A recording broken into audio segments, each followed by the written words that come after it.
Monsieur Goupillet, je suis très émue. Nous n'avons jamais été au conseil d'administration ensemble, mais j'ai pris tout de suite après vous. Et j'ai beaucoup entendu parler de vous, de votre humanité et de votre façon de comprendre les choses. Et je suis très très heureuse que vous soyez là ce soir. Non, ce matin.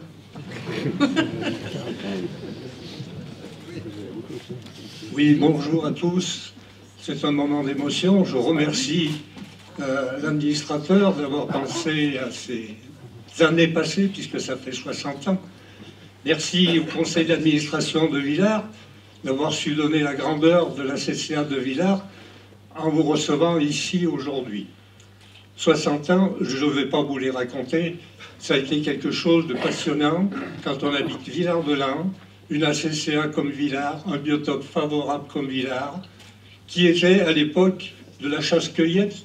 Aux années 1960-70, on est parti de zéro, réintroduction, chevreuil, cerf, renforcement de population chamois, mouflon, et tout ça a été géré comme la VAR, avec passion, avec respect de la biologie des espèces. On n'avait pas peur, quand on avait tué un cerf, de se découvrir devant le cerf, de lui rendre les honneurs. Ça fait partie du respect de la dignité des chasseurs. Nous avons souvent été les précurseurs dans certains domaines, tels que le plan de chasse chamois, par exemple, où en 86, on était en plan de chasse volontaire, profitant d'un paragraphe de la loi montagne, qui disait que quand il y avait une majorité qui se détachait sur un massif, on pouvait l'imposer aux autres. Et quand en 90, la directive ministérielle est arrivée, ça faisait 4 ans déjà qu'on avait fait un bras d'honneur à la directive et qu'on gérait. Ça a été aussi dans le domaine du petit gibier de montagne. Le petit gibier de montagne, chez nous, bon, avant c'était le lièvre et le tétra. Bon, le petit gibier de montagne, avant l'OGM, il y a eu le Club des Galliformes. Club des Galliformes, une association qui est partie de Villars-de-Lans, du plateau du Vercors. Voilà. Ce club préconisait déjà une bonne gestion, des réouvertures de milieux, des comptages, la gestion qui a été enchaînée après par l'OGM.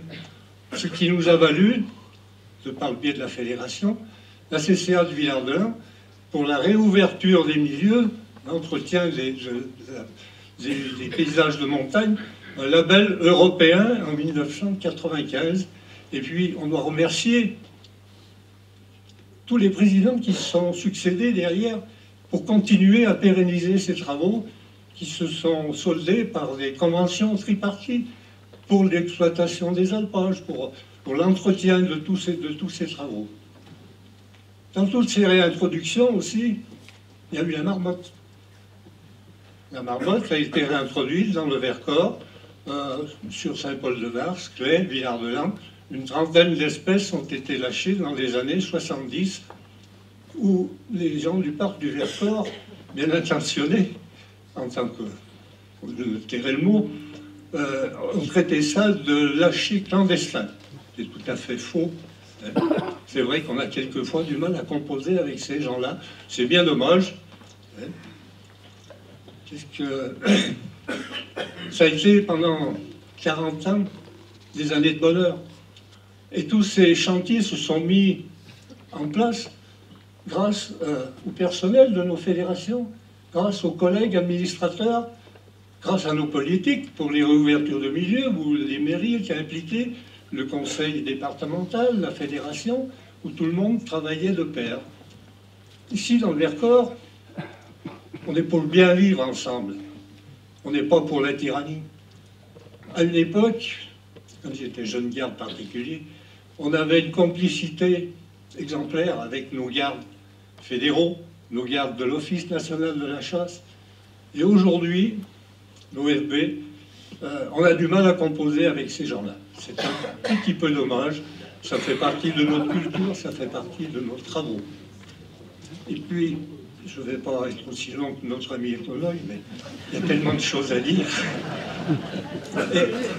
Et je vais quand même revenir quelques siècles en arrière, puisque si on a été souvent les premiers, c'est que l'acquis de droit de chasse a été la Révolution. Pour les 4 montagnes, c'est faux, en 1338, le seigneur Albert de Chassenage remettait aux gens de Quatre-Montagnes le droit de chasse. Vous voyez, je passerai les quelques siècles parce que je ne connais pas l'histoire. Et puis ces 40 ans d'années de bonheur, de boulot, s'effondrent. S'effondrent parce que la biodiversité l'a voulu ainsi. On a le grand prédateur qui est arrivé. Dans les années 2010-2005, on tirait sur la CCA de Villars 80 chevreuils, sans mettre en péril les populations existantes. Aujourd'hui, on a une attribution de 20 chevreuils, on en tue 14.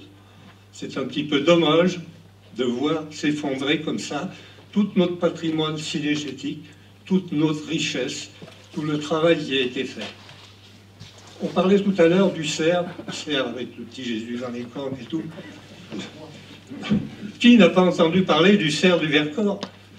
Ça a été une bagarre assez importante avec nos amis sylviculteurs. On en est quand même arrivé à bout. Je pense que le problème cerf est plus facile à réguler que le petit insecte qui attaque aujourd'hui nos pépinières de sapins. Mais bon, c'en est ainsi. Là, je fais mon mea culpa sur le cerf parce que j'ai été un petit peu le berger du Vercors.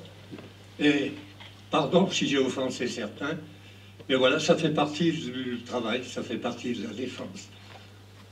Et je suis un petit peu inquiet aujourd'hui quand je vois qu'on nous fait des formations de remise à niveau pour aller à la chasse, pour chasser plus longtemps, pour aller tirer des bêtes dans la neige l'hiver, quand elles sont gestantes. Au milieu, chez nous, dans nos moyennes montagnes, nos territoires, à 80%, deviennent des zones de loisirs. On ne peut pas se permettre d'aller chasser au milieu des skieurs. On ne peut pas se permettre un jour de mettre sur les pistes de ski pistes fermées, chasse en cours. Il faut aussi penser à toute cette problématique moyenne montagne, ça fait partie de la sécurité. Voilà, je ne vais pas m'éterniser davantage. Je vous remercie et je renouvelle aux chasseurs, soyez respectueux, fiers, mais dignes d'être chasseurs. Merci.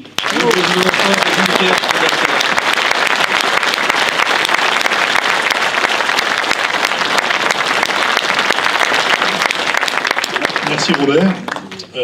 J'avais préparé un papier, un petit historique sur toi, tu as tout dit. Donc ça va aller beaucoup plus vite.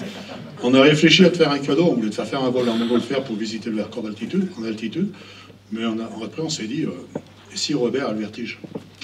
Donc on est revenu les pieds sur terre, et on a choisi cette photo du Vallon de la Fauge, un secteur que tu apprécies particulièrement. C'est une photo qui est prise du balcon ouest par le sentier qui monte au Cornafion.